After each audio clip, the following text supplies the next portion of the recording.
बहुत बहुत साल पहले प्रज्ञा नदी के किनारे विरमित्र नाम का एक राज्य था।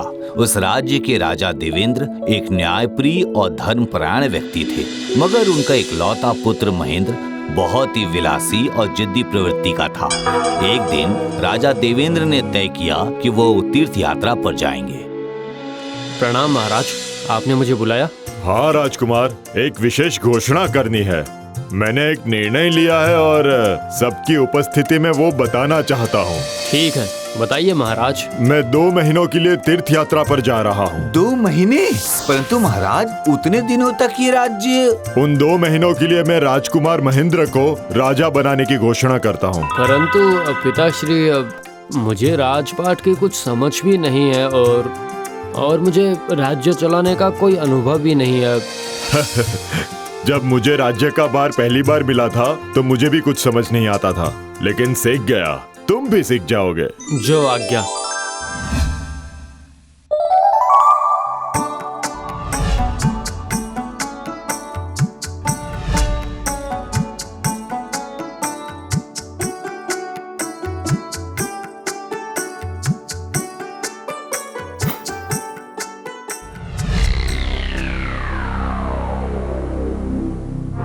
आप यहाँ हैं राजकुमार, पर सभा का समय तो हो चुका है।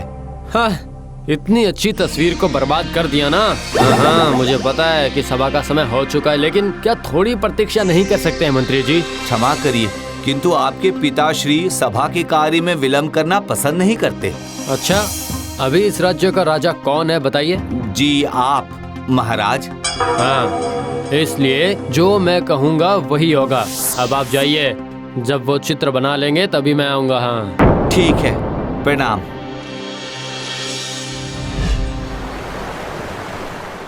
वाह, बहुत ही मनोरम वातावरण है। ऐसी जगह तो रोज आने की इच्छा होती है, किंतु इस नदी से महल की दूरी बहुत अधिक है। अच्छा, अगर इस नदी को महल के नजदीक ले आया जाए तो कैसा रहेगा? मंत्री जी, एक जरूरी बात करनी है। जी कहिए महाराज। मंत्री जी, ये नदी मुझे बहुत प्रिय है। मैं चाहता हूँ कि ऐसा कुछ किया जाए जिससे कि ये नदी हमारे महल के और नजदीक चली जाए, समझ गए? लेकिन ये कैसे संभव है? कैसे संभव है मतलब, इसका उपाय तो आप बताएंगे ना मंत्री जी। आखिर आप ही तो राज्य के मंत्री हैं। मुझे नदी चाहिए, जितनी जल्दी संभव हो ये प्रज्ञा नदी मेरे महल के सामने से बहना शुरू करवा दीजिए।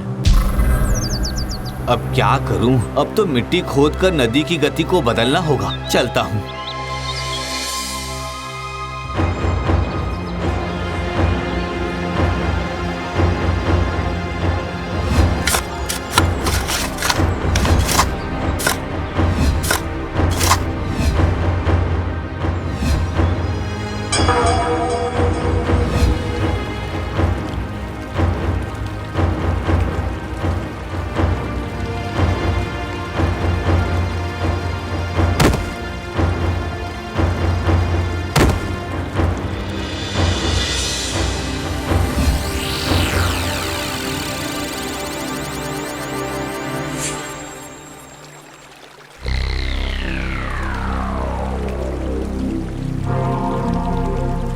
क्यों महाराज, अब तो आप खुश हैं ना?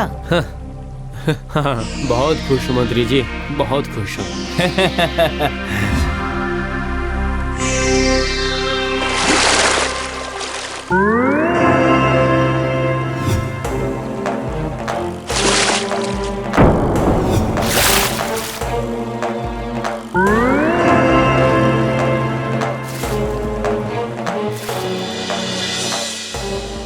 प्रणाम महाराज, राज्य में एक बहुत बड़ा संकट आया है। कैसा संकट? आप इतने व्याकुल क्यों दिखाई दे रहे हैं? कोई भी नदी का जल इस्तेमाल नहीं कर पा रहा है और जल स्पर्श करते ही मनुष्य पत्थर बन जा रहे हैं। क्या ऐसा भी कहीं होता है भला? हाँ महाराज। अरे दत्त, ये सब बेकार की बातें हैं। इतने दिनों तक जिस नदी का जल सब इस्तेमाल करते आए हैं, आज वही जल स्पर्श करते ही पत्थर बन जा रहे हैं। किंतु हमारी प्रजा स्वयं भुक्तभोगी है महाराज, फिर वो व्यर्थ में झूठ क्यों कहेंगे? ठीक है, फिर मैं स्वयं जाकर देखूंगा। सिर्फ देखूंगा ही नहीं, बल्कि आज मैं नदी में स्नान करके ये प्रमाणित कर दूंगा कि इस जल में कोई समस्या नहीं है। किंतु महाराज, सत्य में यदि ऐसा कुछ... मैंने कहा मैं जाऊंगा, मतलब जाऊंगा। आप राज्य के सभी लोगों को एकत्रित करने की व्यवस्था करिए। हाँ प्रजागण, आप लोग चिंता मत करिएगा, इस नदी के जल में कोई समस्या नहीं है। ये वो पहले वाली ही प्रज्ञा नदी का जल है। आप लोगों की संतुष्टि के लिए मैं स्वयं नदी में उतर रहा हूँ।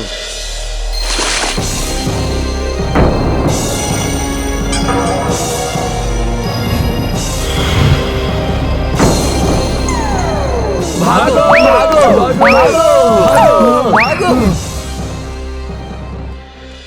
उधर देश के विभिन्न तीर्थ स्थानों का भ्रमण करके कुछ 1-2 महीनों बाद अपने राज्य लौटे महाराज देवेंद्र। महल लौटने के रास्ते में उन्होंने आश्चर्यपूर्वक देखा, नगर में एक अस्वाभाविक शांति फैली थी।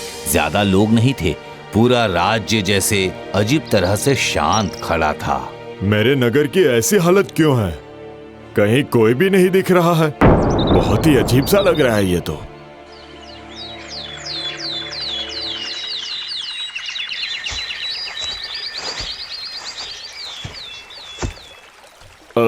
अरे ये क्या? प्रज्ञा नदी इस तरफ से बह रही है। ये सब क्या हो रहा है? मुझे समझ नहीं आ रहा है।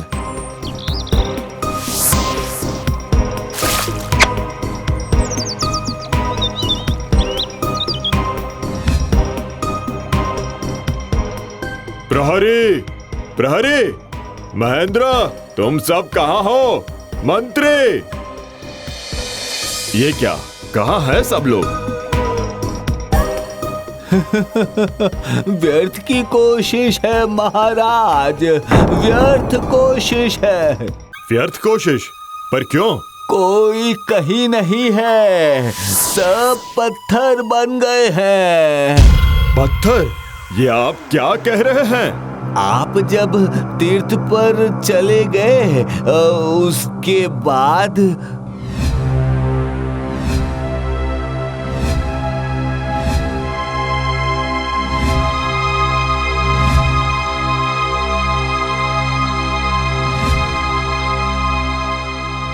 डर के मारे सभी नगर छोड़कर भाग गए हैं महाराज।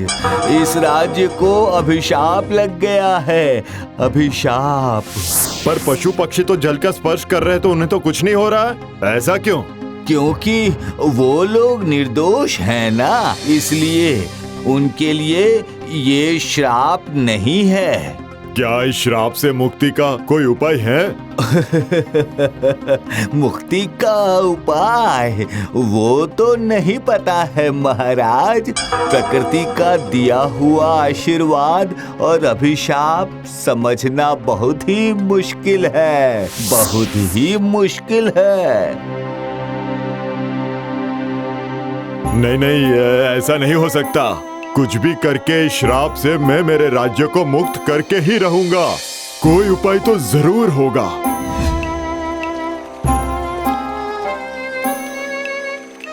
हे नदी देवी, आप हमारी माता के समान हैं। आपके जल के कारण ही मेरा राज्य इतना फलता फूलता है और समृद्धि प्रदान होती है।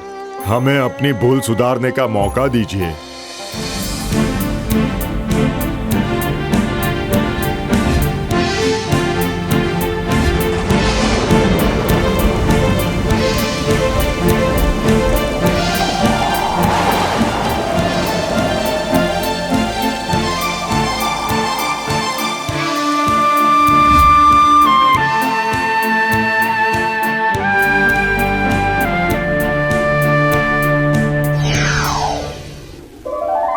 आंखें खोलो देवेंद्र, मैं तुम्हारी तपस्या से बहुत प्रसन्न हुई हूँ। प्रणाम देवी, इस पापी की पुकार आपने सुन ली, यही मेरा परम सौभाग्य है। कहो वत्स, तुम्हें क्या वरदान चाहिए? देवी नदी के जल को स्पर्श करते ही मेरे राज्य की प्रजा, मंत्री, यहाँ तक कि मेरा पुत्र भी पत्थर बन चुका है। डरकर बहुत सारे लोग राज्य छोड़कर चले गए, लेकिन अचानक से ऐसा क्यों हुआ, इसका कारण नहीं पता। कारण अनजान तो नहीं है, जैसा कर्म वैसा फल। मतलब? मनुष्य अपनी इच्छा अनुसार प्रकृति को नियंत्रित करना चाहता है, जो नियम के विरुद्ध है। राजकुमार महेंद्र ने नदी के मार्ग को जबरदस्ती बदला है, इसी का ये अभिशाप है। मैं भूल समझ गया हूँ देवी। हमारी निर्बुद्धिता और अज्ञानता को क्षमा कर दीजिए। क्या इस श्राप से मुक्ति नहीं मिल सकती? मिल सकती है। तुम अगर नदी के मार्ग को पहले की भांति फिर से वैसे ही कर दो तो अवश्य श्राप से मुक्त हो जाओगे। आप बहुत करुणामयी है माँ। धन्यवाद। जय हो देवी की, जय हो इस प्रकृति की। आशीर्वाद देती हूँ। तथास्तु। मैं आज ही लोगों का इंतजाम करके काम शुरू कर दूंगा।